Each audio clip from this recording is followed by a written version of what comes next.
সম্মানিত মুআজ্জাজ মুহতারাম, আমার সামনে উপস্থিত সম্মানিত মুসল্লিনে কেরাম, সর্বপ্রথম সেই মহামনিবের দরবারে লাখো কোটি শুকরিয়া আদায় করি, যেই মহান মালিক আমাদের প্রত্যেককে এই সুন্দর পরিবেশে জুমার ময়দানে আসা এবং বসার জন্য দুই সাইডে কথা বলা এবং শোনার জন্য তৌফিক দান করেছেন। এই জন্য একবার কালিমাতুর শুকর আদায় করি, আলহামদুলিল্লাহ। আমাদের মাঝে এমন একটি মাস, যেই মাসে আমরা এসেছি বা এখন বর্তমানে আছি, যেই মাসটা আমাদের থেকে অতিবাহিত হয়ে যাচ্ছে, সেই মাসের নাম হলো রমজান মাস। এই মাসটা হলো সিয়ামের মাস। এই মাসে রাসূলুল্লাহ সাল্লাল্লাহু আলাইহি ওয়াসাল্লাম বলেন, যেই ব্যক্তি এই মাসের মাধ্যমে একটি নফল ইবাদত করবে, আল্লাহ তাআলা তার আমল নামাতে অন্য মাসের একটি ফরজের নেকি লিখিয়া দেয়। সুবহানাল্লাহ। কোনো ব্যক্তি যদি এই মাসে একটি ফরজের কাজ করে, ফরজের নেকি আমল করে, আল্লাহ তাআলা তার আমল নামাতে অন্য মাসের 70টি ফরজের নেকি লিখিয়া দেয়। সুবহানাল্লাহ। সেই মাস আমাদের মাঝ থেকে বিদায় নিয়ে যাচ্ছে, জানি না কত ইবাদত করতেছি। আজকে রমজান মাসের দ্বিতীয় জুমা,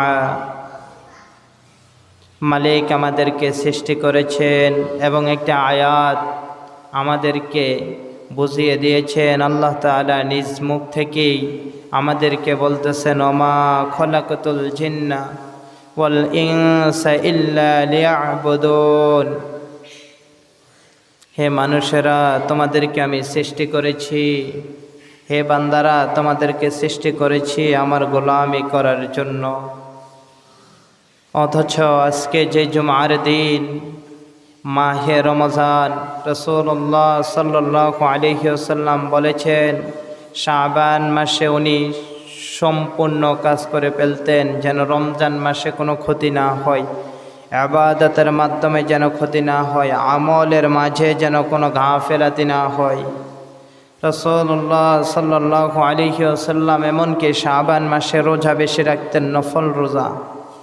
এই জন্য রাখতেন যেন এই রমজান মাসে কোনো ক্ষয়ক্ষতি না হয়, যেন রমজানের রোজাগুলো রাখতে কষ্ট না হয়। অথচ ওই নবীর উম্মত হয়ে আজকে আমরা আমল করতে পারলাম না, ইবাদত করতে পারলাম না, রোজাগুলো আদায় করতে পারলাম না। আজকে আমাদের মাঝ থেকে দ্বিতীয় জুমায় রানিংয়ে, যেই মাহে রমজানের দ্বিতীয় জুমা, আর দুইটা জুমা আমাদের ভাগ্যে পড়তেও পারে, নাও পড়তে পারে। যার মৃত্যু তার জন্য আর হলো না, আর যার জন্য মৃত্যু হয় নাই তার কপালে আরও দুইটা জুমা পড়তেও পারে ইনশাআল্লাহ। নবীজি সাল্লাল্লাহু আলাইহি ওয়াসাল্লাম শাবান মাস থেকে এইভাবে একটা দোয়া করতেন, আল্লাহুম্মা বারিক লানা ফি রজব ওয়া শাবান ওয়া বাল্লিগনা রমাদান।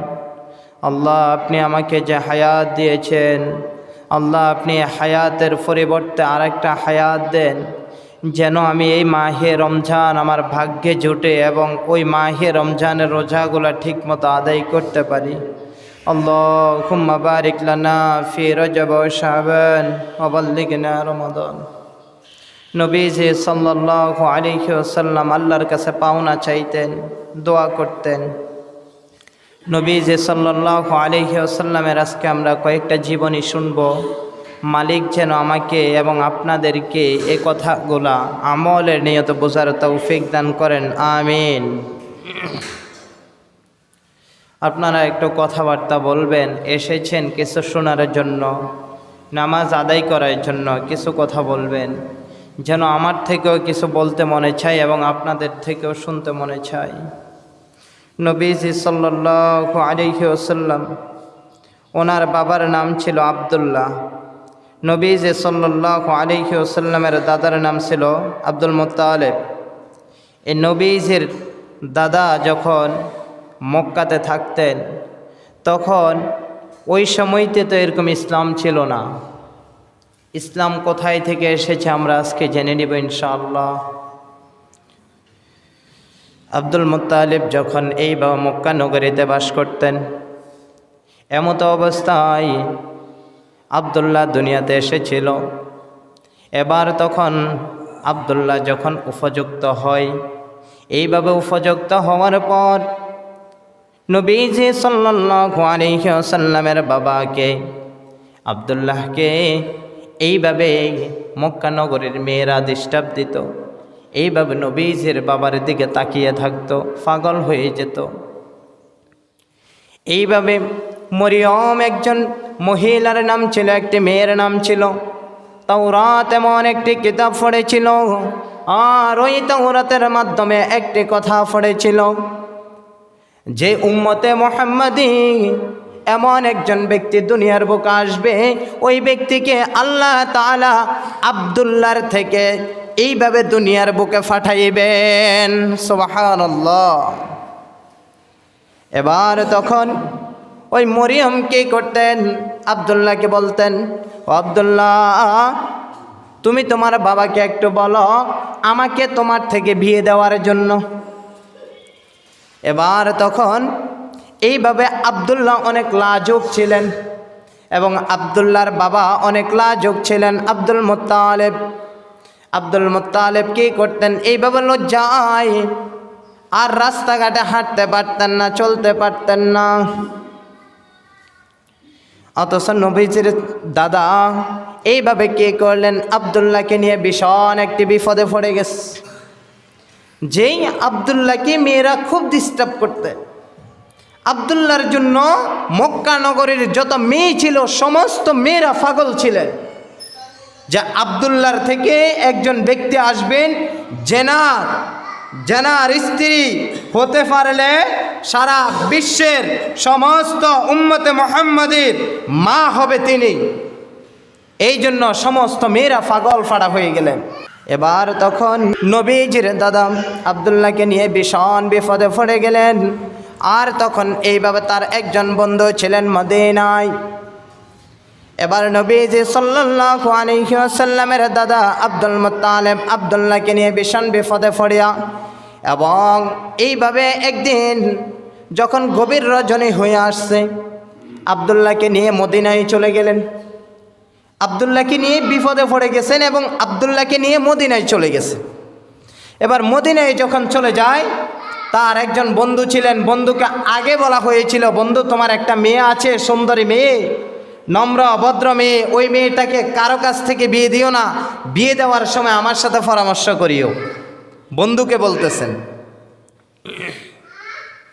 এবার তখন আব্দুল্লাহকে নিয়ে যখন এইভাবে মদিনাতে চলে গেলেন, মদিনাতে যাইয়া আব্দুল মুত্তালিব তার বন্ধুকে বলতেছেন, বাইরে আমি তো তোমার কাছে এসেছি, তোমার একটা মেয়ে আছে আমি জানি বাড়িতে, ওই মেয়েটাকে আমার ছেলের বউ করতে চাই, বউ হিসেবে গ্রহণ করিয়া বাড়িতে নিতে চাই। সুবহানাল্লাহ। এ ভাগ্য কার অন্তরে থাকতে পারে, ভাগ্য কার কপালে থাকতে পারে।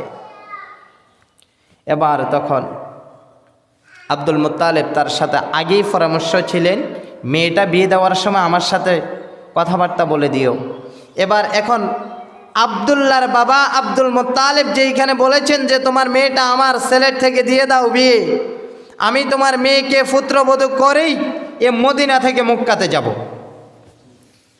এবার তখন ওই তার বেয়াই তার বন্ধু আর কোনো কথাবার্তা বলেন নাই, বলছেন যে ঠিক আছে, আমার মেয়ে যদি আপনার ছেলের বউ করতে চান, আব্দুল্লাহর বউ করতে চান, তাহলে তো অসুবিধা নাই। খুশি হয়ে তার থেকে বিয়ে দেওয়া হয়। এবার তখন আব্দুল মুত্তালিব কি করলেন, আব্দুল্লাহকে নিয়ে যখন এভাবে সপ্তাহখানিক পর মক্কাতে প্রবেশ করেন, আর মক্কার সমস্ত মেয়েরা পাগল ফারা হয়ে যায়। একটা এইভাবে দৌড়ায়, দক্ষিণ দিকে দৌড়াই, পশ্চিম দিকে দৌড়াই, পূর্ব দিকে দৌড়াই, কিন্তু আব্দুল্লাহকে পাওয়া যাচ্ছে না। আব্দুল্লাহ নিখোঁজ হয়ে গেছে, আব্দুল্লাহকে মক্কা নগরীতে পাওয়া যায় না। আর সমস্ত মেয়েরা ওই আব্দুল্লাহর জন্য পাগল হয়ে আছে। আব্দুল্লাহ না জানে কোথায় চলে গেছে, আব্দুল্লাহ না জানি কোথায় চলে গেছে, আব্দুল্লাহ না জানে কোথায় চলে গেছে। আব্দুল্লাহকেও দেখা যায় না, আব্দুল্লাহর বাবাকেও দেখা যায় না। এবার আব্দুল্লাহর বাবা যখন, আব্দুল মুত্তালিব যখন আব্দুল্লাহকে নিয়ে মক্কা নগরীতে প্রবেশ করেন, যখন পরের দিন উনি ঘর থেকে বের হয়ে রাস্তাতে যায়, একজন মেয়ে ছিলেন, এইভাবে তাওরাত কিতাব যখন পড়েছিলেন, পড়ার পরে ওইখান থেকে পেয়েছিলেন যে মুহাম্মদের স্ত্রী হওয়ার জন্য ওই মরিয়ম, তার নাম ছিলেন মরিয়ম, খুবই চেষ্টা করেছিলেন, অথচ তার অনেক প্রভাব ছিল ওই মেয়েটার, এইভাবে বংশীয় বাবা অনেক বড় ছিলেন, অথচ ওই মেয়েটা বিয়ে বসার জন্য অনেক চেষ্টা করেছিলেন। এইভাবে তখন মুহাম্মদকে যখন এইভাবে রাস্তায় দেখলেন, রাস্তায় দেখার পর মরিয়ম এইভাবে দৌড়াইয়া আব্দুল্লাহর সামনে যাইয়া সেজদায় পড়ে গেলেন বেহুশ। আর যখন হুঁশটা ফিরে আসলো, ও আব্দুল্লাহ, আব্দুল্লাহ রে,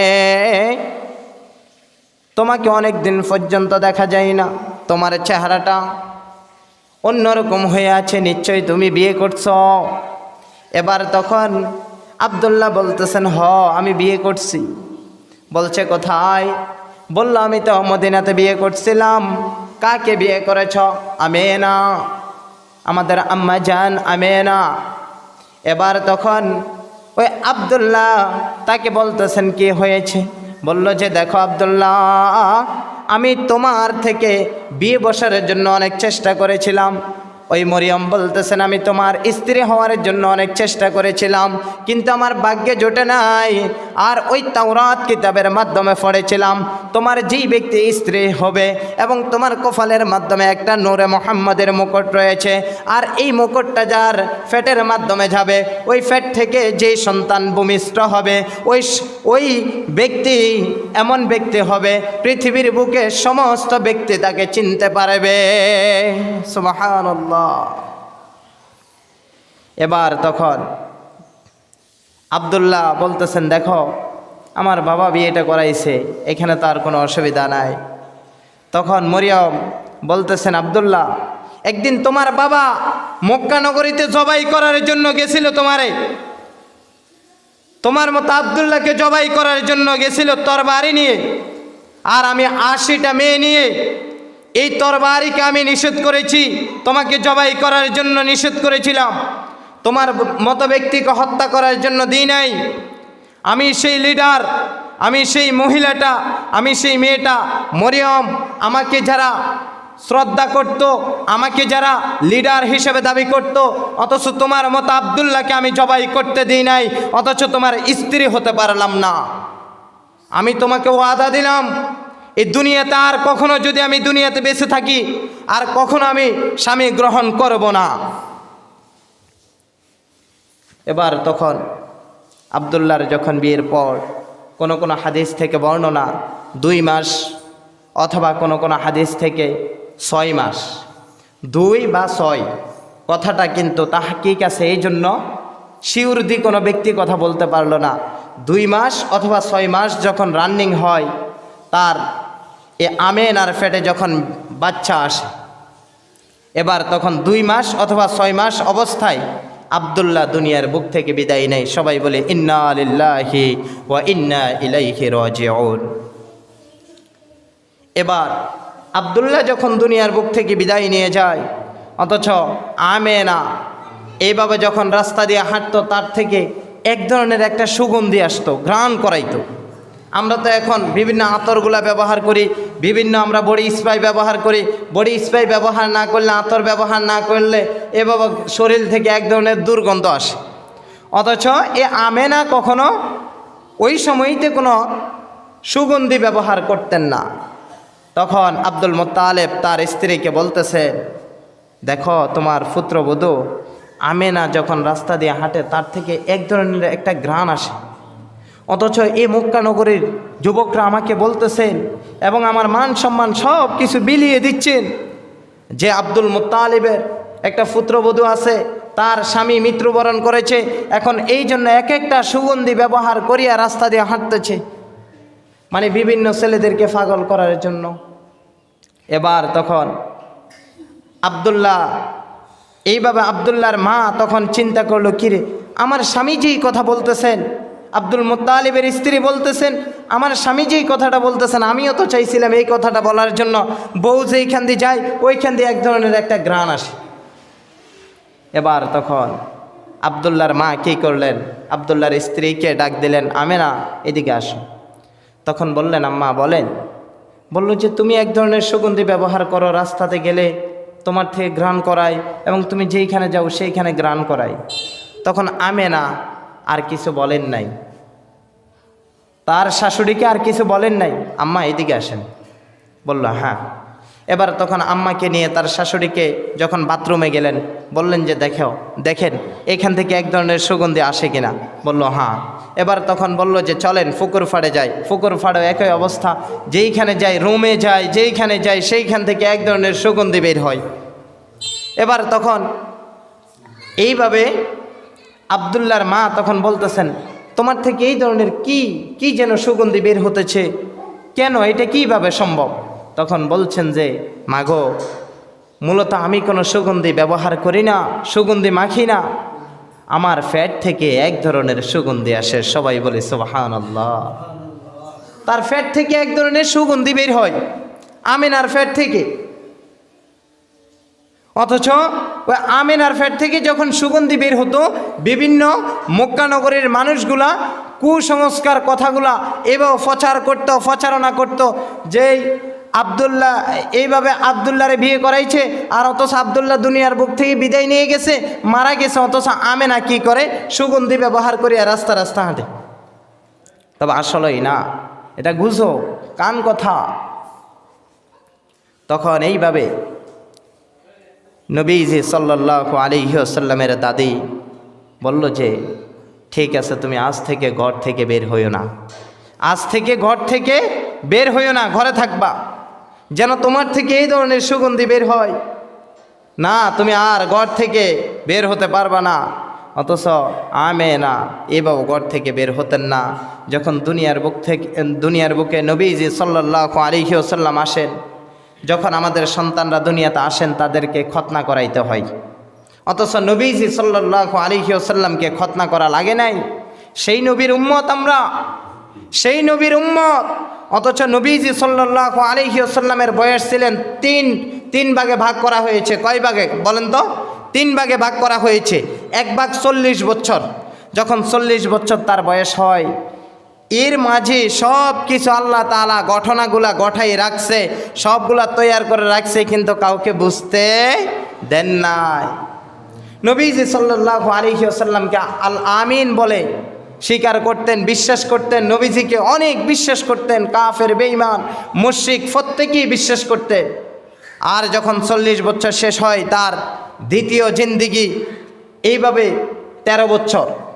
তখন মুহাম্মদ সাল্লাল্লাহু আলাইহি ওয়াসাল্লাম এই 13 বছর অনেক অত্যাচার হয়, তাকে অনেক নির্যাতন করা হয়, অনেক কষ্টদায়কভাবে মারধর করা হয়। তখন আল্লাহ তাআলা মুহাম্মদকে বলেন, হে বন্ধু মুহাম্মদ, তুমি হতাশ হইও না, তুমি নিরাশ হইও না, প্রতিবাদ করিও না, এখন তুমি ধৈর্য ধরো। এবার নবীজি সাল্লাল্লাহু আলাইহি ওয়াসাল্লাম ধৈর্য ধরতে ধরতে 40 বছর এইখান দিয়ে চলে গেছে। এরপরে 13 বছর ধৈর্য ধরেছেন, মারধর খেয়েছেন, কাফেররা তাকে আঘাত করেছিলেন, রক্তাক্ত করেছিলেন।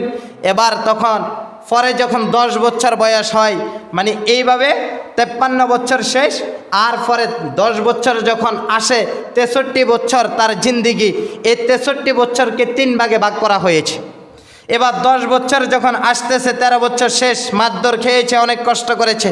আল্লাহ তাআলা বলতেছেন, হে বন্ধু মুহাম্মদ, আর ধৈর্য ধারণ করার কোনো সুযোগ নাই, এবার তুমি প্রতিবাদ করো, এবার তুমি প্রতিবাদ করো। তুমি যে ইসলাম পেয়েছ, যে কোরআন পেয়েছ, এই কোরআন নিয়ে তুমি প্রতিবাদ করতে থাকো। এইভাবে যখন বদরের যুদ্ধে যায়, তারা ছিলেন 313 জন সাহাবী, 313 জন সাহাবী নিয়ে 1000 সৈন্যের সাথে এভাবে যুদ্ধ করতে গেলেন।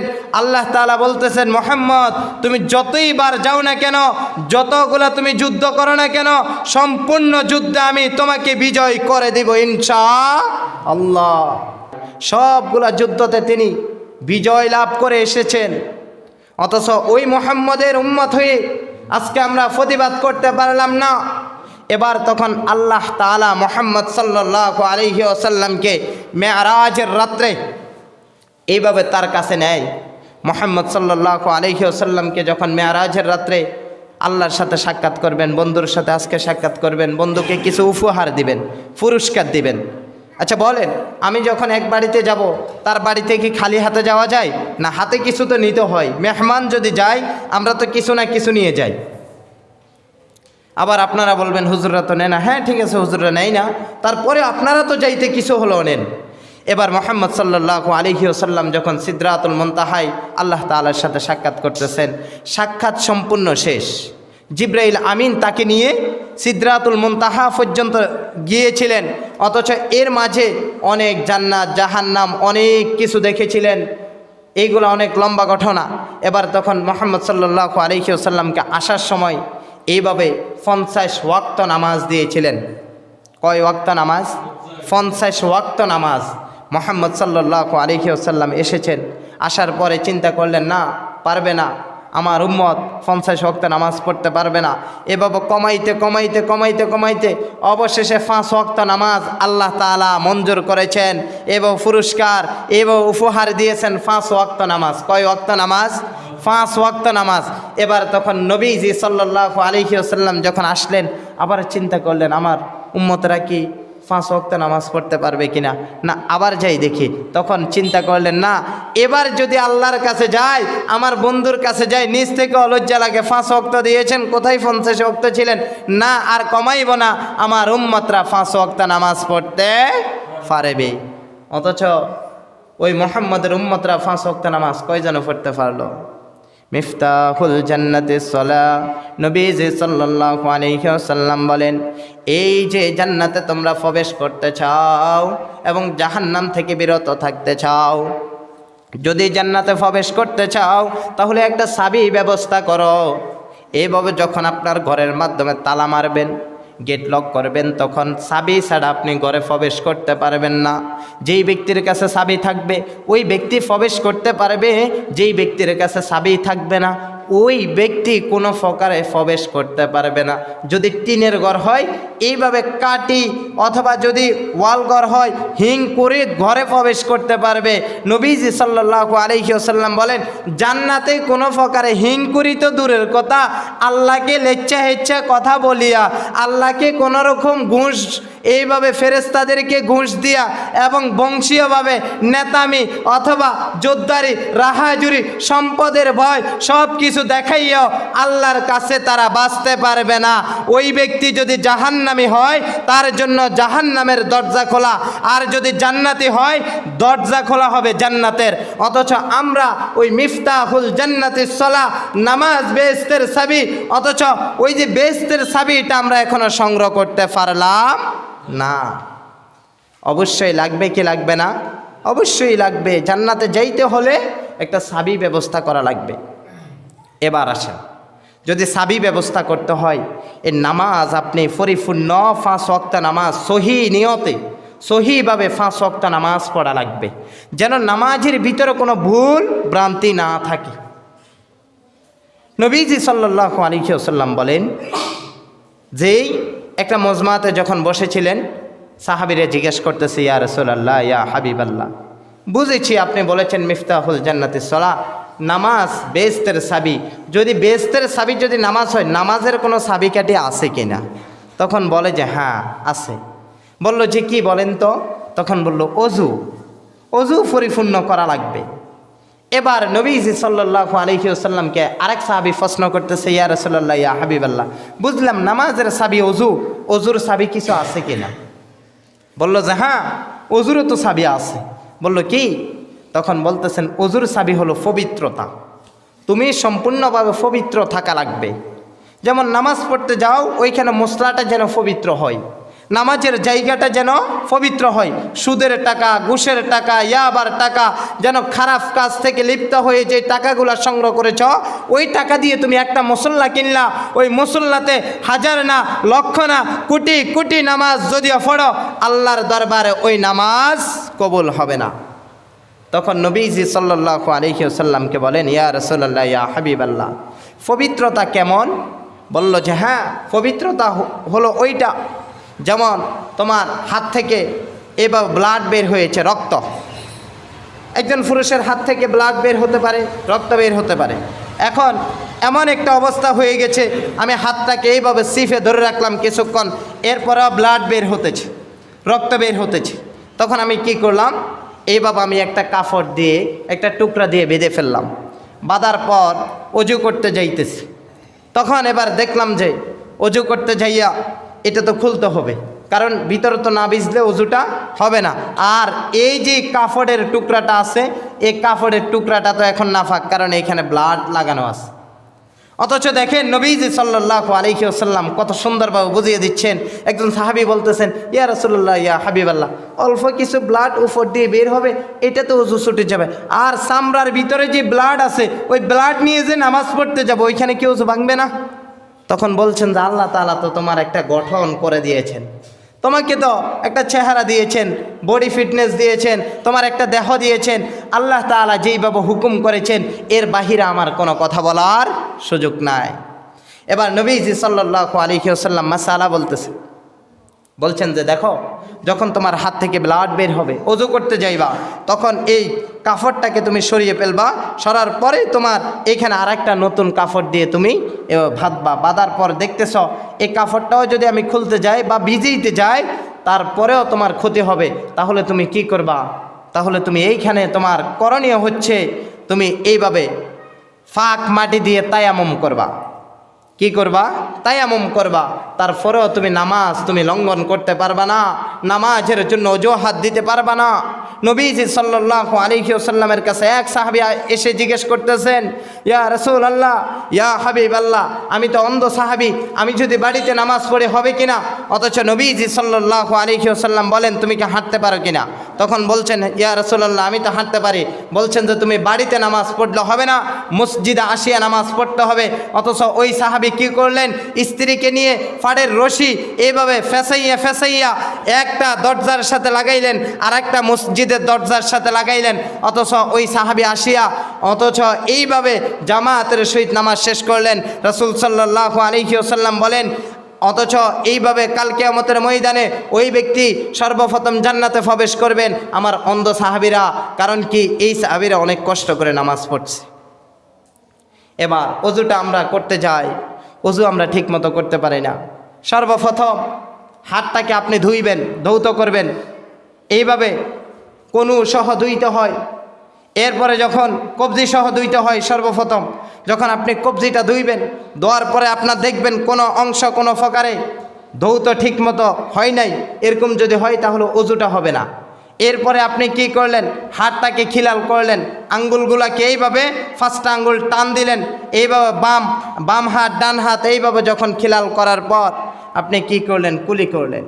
কুলি করার পর নাকে পানি দিলেন, কমপক্ষে একবার দিবেন। যদি একবার দিলে যখন দেখবেন পানি নাই, একটু সীমিত পানি, একবার যখন দিবেন, এখন একবার দিতে গেলে কিন্তু আমাদের ঠিকমতো ওযু হয় না, ঠিকমতো পানিগুলা ব্যবহার হয় না।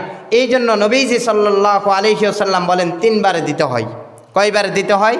3 বার দিতে হয় ওযু করতে হলে। ওযু করতে যাইবেন তখন এইভাবে যখন কুলি করবেন 3 বার, এরপরে নাকে পানি দিবেন, এরপরে হাতটাকে ধৌত করবেন কোন সহ, এরপরে যখন মুখটাকে পরিপূর্ণ এইভাবে ধৌত করবেন, এরপরে মাথা মাসেহ করবেন, গর্দান মাসেহ করবেন। এইভাবে রাসূল সাল্লাল্লাহু আলাইহি ওয়াসাল্লাম বলেছেন, যেই ব্যক্তি পরিপূর্ণ ওযু করিয়া মসজিদে প্রবেশ করলো। এখন মসজিদে কীভাবে প্রবেশ করলো? রাসূল সাল্লাল্লাহু আলাইহি ওয়াসাল্লামকে এক সাহাবী জিজ্ঞেস করতেছেন, ইয়া রাসূলুল্লাহ, ইয়া হাবিবাল্লাহ, নামাজ কীভাবে পড়বে আমাকে একটু বলে দেন, আমাদেরকে একটু বলে দেন। এবার তখন নবীজি সাল্লাল্লাহু আলাইহি ওয়াসাল্লাম বলেছেন, তোমরা যখন নামাজ পড়তে মসজিদে প্রবেশ করবা, সাথে সাথে তুমি মসজিদে প্রবেশ করার সময় আল্লাহুম্মা ইফতাহলি আবওয়াবা রাহমাতিকা, যেই যখন মসজিদে প্রবেশ করবা এই দোয়াটা পড়ে প্রবেশ করবা। এরপরে যে অজুটা করেছ এই অজুর জন্য 2 রাকাত এইভাবে তাহিয়াতুল অজু অথবা মসজিদের জন্য দুখুলুল মসজিদ 2 রাকাত সুন্নত নামাজ পড়বা। রাসূলের সুন্নত শুনেন। এখন 2 রাকাত নামাজ পড়ার পর বসবা। বসার পর যখন তোমার জামাতের সময় হবে, যদি জোহরের নামাজ হয় তাহলে তো আবার ফরজের আগে 4 রাকাত সুন্নত নামাজ আছে। এখন 4 রাকাত সুন্নত নামাজ যখন পড়ার জন্য আপনি যাবেন, পরিপূর্ণ 4 রাকাত নামাজ পড়বেন। পড়ার পর একেবারে চুপচাপ মসজিদে বসবেন। বসার পর কিছুক্ষণ তাসবিহ পড়বেন। রাসূল সাল্লাল্লাহু আলাইহি ওয়াসাল্লাম বলেন তাসবিহ কীভাবে পড়তে হয়। সর্বপ্রথম তুমি পড়বা সুবহানাল্লাহ 33 বার, আলহামদুলিল্লাহ 33 বার, আল্লাহু আকবার 36 বার। আল্লাহর কাছে পাওনা চাইবা, তোমার হায়াতের জন্য পাওনা চাইবা, তোমার মরণের জন্য পাওনা চাইবা, এবং তোমার মরণ যেন সহিভাবে হয়, যেই মরণে তোমার মৃত্যুর সাথে সাথে তোমার জান্নাত নসিব করে দেয়। সুবহানাল্লাহ। এবার নামাজ পড়তে আসি আমরা কি করি, অনেকগুলা ভুল আমাদের মাঝে আছে। এখন আসেন, আমাদের মাযহাব 4টা। কয়টা বলেন? আমাদের মাযহাব কয়টা? 4টা। এই 4 ইমাম। আমাদের ইমাম কয়জন? 4 জন। এখন আমরা যারা আসি আমরা সবাই একটা মাযহাব পালন করি। সবাই কি জানেন ওই মাযহাবের কথা? আবু হানিফা আমাদের ইমামকে বলেন, আবু হানিফা। এখন আবু হানিফার আমরা মাযহাবটা পালন করলাম। এখন হাম্বলিও আছে, ইমাম শাফি আছে, হ্যাঁ, এইভাবে আরও 3 জন ইমাম আছে। এখন ইমাম আবু হানিফার যেই করণীয়, যেভাবে কাজ, অথচ এভাবে ইমাম আবু হানিফা যেভাবে নামাজ পড়তেন ওইভাবে আমরা নামাজ পড়লাম না। যখন ইমাম আবু হানিফা মসজিদে প্রবেশ করতেন তখন এইভাবে মসজিদে প্রবেশ করিয়া সুন্নত নামাজ পড়তেন, কারণ আল্লাহ রসুলের সুন্নতটা তার কাছেও ছিলেন। এখন রসুল সাল্লাল্লাহু আলাইহি ওয়াসাল্লাম আমাদেরকে শিক্ষা দিচ্ছেন, সর্বপ্রথম যখন তুমি এইভাবে যখন জামাতের জন্য দাঁড়াইবা বা সুন্নত নামাজ পড়ার জন্য দাঁড়াইবা, তোমার সর্বপ্রথম পরিপূর্ণ দেহটা ক্যাবলামুখী হয়ে দাঁড়াইতে হয়। কোন দিকে? ক্যাবলামুখী। এখন ক্যাবলামুখী যখন হইবা, নামাজ ভঙ্গের কারণ হলো একটা কারণ আছে, যখন নামাজের মাধ্যমে আমাদের সিনাটা অন্যদিকে ঘুরিয়ে যাবে তখন নামাজটা আমাদের ভেঙে গেছে। তাহলে আমাদের সিনা কোন দিকে থাকবে? পশ্চিম দিকে, ক্যাবলামুখী। আমাদের ক্যাবলা কোন দিকে? পশ্চিম দিকে। এখন পশ্চিম দিকে তাকাইলে, পশ্চিম দিকে ক্যাবলা হলে আমরা পরিপূর্ণ, আমাদের সিনাটা পরিপূর্ণ ক্যাবলার দিকে থাকতে হবে। এখন রাসূল সাল্লাল্লাহু আলাইহি ওয়াসাল্লামকে এক সাহাবী জিজ্ঞেস করতেছেন, ইয়া রাসূলুল্লাহ, ইয়া হাবিবাল্লাহ, অনেকজন তো আছে একটু গেট আপ সেট আপ নিয়ে দাঁড়ায়, এইভাবে একজন এইভাবে এইদিকে তাকায়, এইদিকে এই সিনাকে ঘুরিয়ে রাখে। রাসূল সাল্লাল্লাহু আলাইহি ওয়াসাল্লাম বলেন তার নামাজ হবে না, নামাজ ভঙ্গ। এবার সর্বপ্রথম আমাদের ক্যাবলা হয়ে দাঁড়াইতে হয়। কি হয়ে? ক্যাবলার দিকে ফিরে। এবার আপনি কি করলেন? হাতটাকে আপনি কি করতে হবে? বাঁধতে হবে। এখন হাতটাকে যখন আপনি উঠাইলেন, অনেকে হাতটাকে এইভাবে রাখেন, এইভাবে রাখে না?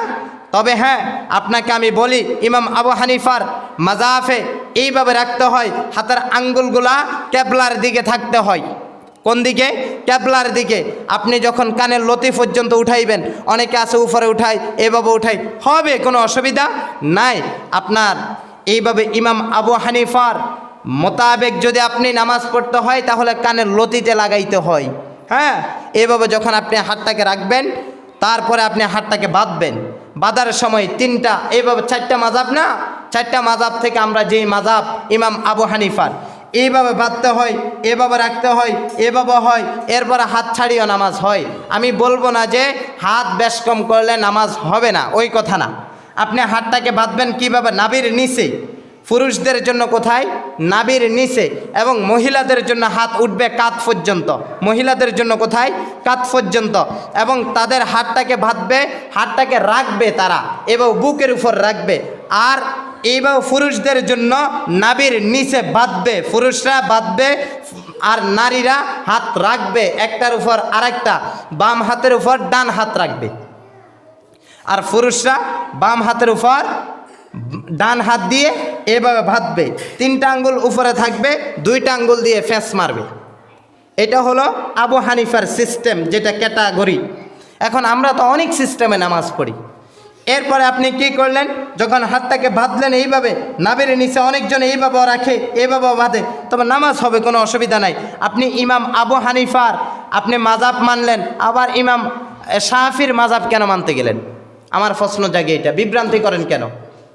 আমার যখন আমি কেরামতিয়াতে একদিন হাদিসের ঘন্টা করতে গেলাম, মুহাদ্দিস সাহেব যখন আমাদেরকে হাদিসের দর্স দিতে গেলেন, হুজুর একটা কথা বলছিলেন যে একজন ব্যক্তি নাকি ইমাম সাহেব একটা সমাজের মাধ্যমে গেছিলেন এইভাবে ইন্টারভিউ দেওয়ার জন্য জুমাতে।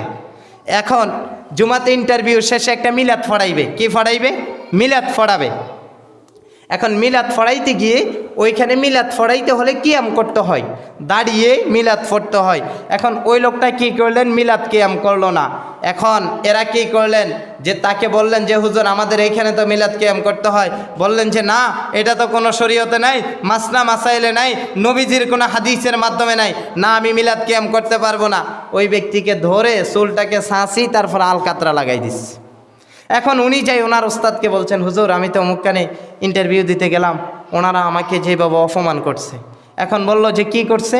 বলল যে আমি তো মিলাদ কিয়াম করি নাই, এখন তারা আমার চুলটাকে ছাঁচি আলকাতরা লাগাই দিছে। কই তোমারা এর চাইতে ভয়ঙ্কর কিছু শাস্তি দেওয়ার দরকার ছিল, কারণ ওই সমাজে এইটা চলতেছে, মিলাদ কিয়াম চলতেছে, তুমি তাইলে মিলাদ কিয়াম করার দরকার ছিল। এরপরে যদি তোমার হাদিসের ভিতরে না থাকে আস্তে আস্তে বুঝাইতে থাকবা। অথচ মিলাদ কিয়াম এটা ফরজ না, এটা নফলও না, কোনো কিচ্ছু না, কিচ্ছু না। অথচ আমাদের সমাজগুলোতে এটা নিয়ে ছাড়াছাড়িও আছে, এরপরে মারামারিও আছে, কিলাকিলিও আছে। কিয়াম না করলে হুজুরবাদ, কিয়াম না করলে হুজুরের চাকরি নেই, কিয়াম না করলে হুজুর বেদায়াতি, কিয়াম না করলে হুজুর কাফের, কিয়াম না করলে হুজুর মুশরিক। ফতুয়া দেয়, পাবলিক ফতুয়া দেয়। অথচ যেই ফতুয়াগুলো দেওয়ার দরকারই ছিল মুফতি সাহেব, অথচ ওইখানে ফতুয়া দিতেছে পাবলিক। তো এখন অথচ নবীজি সাল্লাল্লাহু আলাইহি ওয়াসাল্লাম বলেছেন যে এমন কিছু করিও না যেন সমাজের ভিতরে বিভ্রান্তি হয়, সমাজের ভিতরে বিভ্রান্তিমূলক কোনো কথা বলিও না। যেইটা যেইখানে চলবে ওইখানে ওইটা চালাইয়া তুমি বুঝাইবা। এখন একজন ব্যক্তি নামাজ পড়লো না, একজন ব্যক্তি কি করলো না, নামাজ পড়লো না।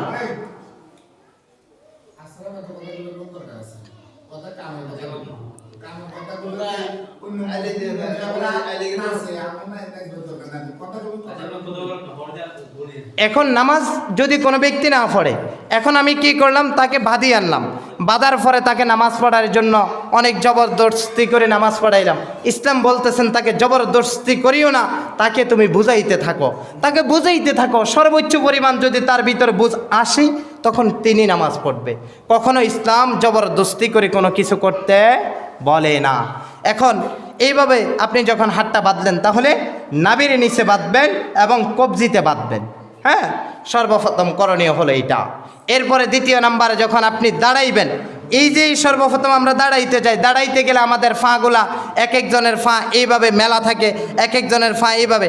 রাসূল সাল্লাল্লাহু আলাইহি ওয়াসাল্লাম বলেন কমপক্ষে 4 আঙ্গুল তোমরা ফাঁক রাখবা। কমপক্ষে কয় আঙ্গুল ফাঁক রাখবা? 4 আঙ্গুল। এখন 4 আঙ্গুল ফাঁক রাখিয়া তোমরা এইভাবে জামাতে দাঁড়াইবা, নামাজ পড়তে দাঁড়াইবা। অনেকে 2 জনের জায়গা মারে, 3 জনের জায়গা মারে।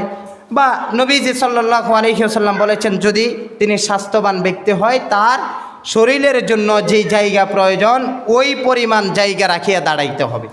এখন আমরা তো পরিপূর্ণর বাহিরেও দাঁড়াইয়া যাই।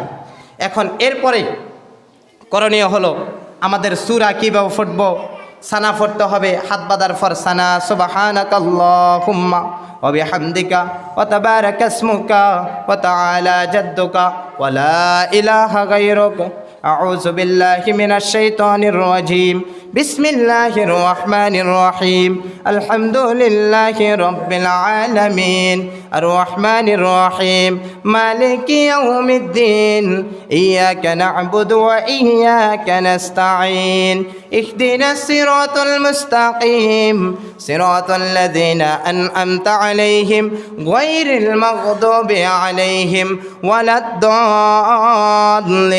যদি ইমাম সাহেব সূরা পড়ে মুক্তাদি পড়তে হবে আমিন। আর এভাবে বিভিন্ন হাদিসগুলোতে প্রমাণিত কোনো ব্যক্তি যদি জোরে আমিন নিয়েও বিভ্রান্তি, আস্তে আমিন নিয়েও বিভ্রান্তি, হ্যাঁ, যদি জোরে আমিন বলেন পিছন থেকে মুক্তাদিরা, তাহলে অথচ কিছু কিছু মুক্তাদি বিভিন্ন টেনশানে আছে, নামাজের ভিতরও তার একটা চিন্তা চেতনা নিয়ে আছে, আর যখন আপনি জোরে আমিনটা বলবেন তার মন মানসিকতা অন্য দিক থেকে নামাজের দিকে চলে আসবে। আর যদি আস্তে বলেন তো কোনো অসুবিধা নাই, তাহলে এটা নিয়ে কোনো মারামারি কাটাকাটি নাই। এরপরে আপনি সূরা পড়ার পর বিসমিল্লাহির রহমানির রহিম আরাআইতাল্লাযী ইউকাযযিবু বিদ্দীন ফাযালিকাল্লাযী ইয়াদউল ইয়াতীম ولا يحض على طعام المسكين فويل للمصلين الذين هم عن صلاتهم ساهون الذين هم يراءون ويمنعون الماعون সূরা শেষ। এরপরে আপনি কি করলেন? আল্লাহু আকবার। এরপরে 3টা তাসবিহ, কমপক্ষে 3বার তাসবিহ পড়া সুন্নাত। সুবহান রাব্বিয়াল আযীম, সুবহান রাব্বিয়াল আযীম, সুবহান রাব্বিয়াল আযীম, সামিআল্লাহু লিমান হামিদা। অথচ মুক্তাদি যারা থাকবে তারাও তাসবিহ 3টা পড়তে হবে, ইমাম সাহেবও 3টা, কমপক্ষে তারা 3টা পড়তে হবে। যদি ইমাম সাহেব 5 বার পড়ে, মুক্তাদি মিনিমাম 3 বার পড়তে পারবে। হ্যাঁ, যদি 7 বার পড়ে ইমাম সাহেব, তাহলে মুক্তাদি 5 বার পড়তে পারবে, কারণ মুক্তাদি আস্তে পড়বে, ইমাম সাহেব আস্তে পড়বে। এই জন্য মুক্তাদিরা একটু স্লোতে পড়তে পারে, তাদের জোরে যখন পড়তে যায় তাহলে শুদ্ধ হয় না। এরপরে আপনি কি করলেন? সামিআল্লাহু লিমান হামিদা। এরপর লোক যখন মুক্তাদিরা থাকবে তারা পড়বে রব্বানা লাকাল হামদ। এরপরে আল্লাহু আকবার। যখন সেজদাতে পড়বে সুবহান রাব্বিয়াল আ'লা, সুবহান রাব্বিয়াল আ'লা, সুবহান রাব্বিয়াল আ'লা। কমপক্ষে 3 বার তাসবিহ পড়বে, সেজদার তাসবিহ যেটা, এটা কমপক্ষে 3 বার পড়তে হবে। এরপরে আল্লাহু আকবার, বসবে। বসার পরে মাঝে দিয়ে একটা দোয়া আছে, এই দোয়াটা এখন যদি পড়তে যায় তাহলে বিভ্রান্তি হয়, যে অনেকের অসহ্য হয়ে যায় নামাজের ভিতরে। এরপরে আবার সেজদায় যাবে, আল্লাহু আকবার, সুবহান রাব্বিয়াল আ'লা, সুবহান রাব্বিয়াল আ'লা, সুবহান রাব্বিয়াল আ'লা, আল্লাহু আকবার, উঠে দাঁড়াবে। এরপরে আবার হাতটা বাঁধবে আগের মতো করে, হাত এরপরে কোনো বেশ কম হতে পারবে না।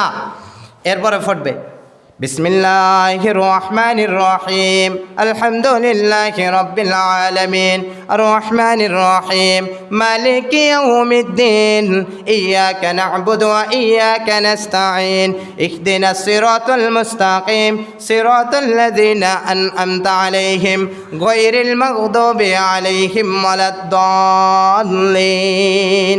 এরপরে আবার মুক্তাদি যারা থাকবে তারা পড়বে আমিন, আস্তে পড়বে।